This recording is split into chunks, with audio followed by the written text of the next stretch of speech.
भगवान शिव के तीनों आँखों के विषय में एक रोचक कथा है। ये कथा शिवजी एवं पार्वती के साथ एक मनोहरी विवाद पर आधारित है। एक दिन माता पार्वती ने अपने पति भगवान शिव से पूछा, हे महेश्वर, आपकी तीन आँखें क्यों हैं?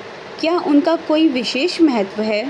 शिव ने मुस्कुराते हुए कहा, देवी, मेरे प्रत्येक आँख का एक विशेष अर्थ है।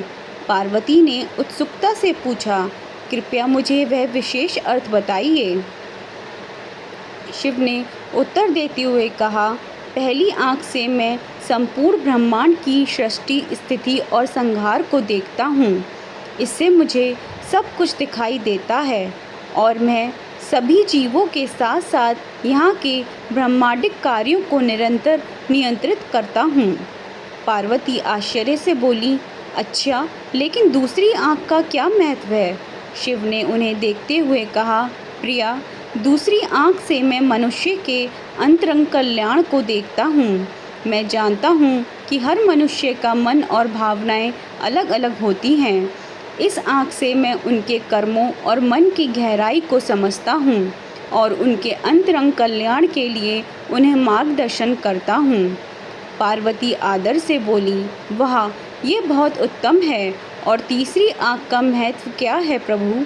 शिव ने गंभीरता से कहा, प्रिया, तीसरी आँख से मैं सभी जीवों की पीड़ा और दुख को देखता हूँ। जब कोई जीव दुखी होता है तब मैं उसे समझता हूँ और उसके दुख को कम करने के लिए उसका साथ देता हूँ। मेरी तीसरी आँख मुझे संसार की सभी समस्याओं का अनुभव कराती है और मुझे जीवों के दुख को दूर करने के लिए प्रेरित करती है। पार्वती अभिमान से बोली, हे ईश्वर, आप बेहद विशेष हो।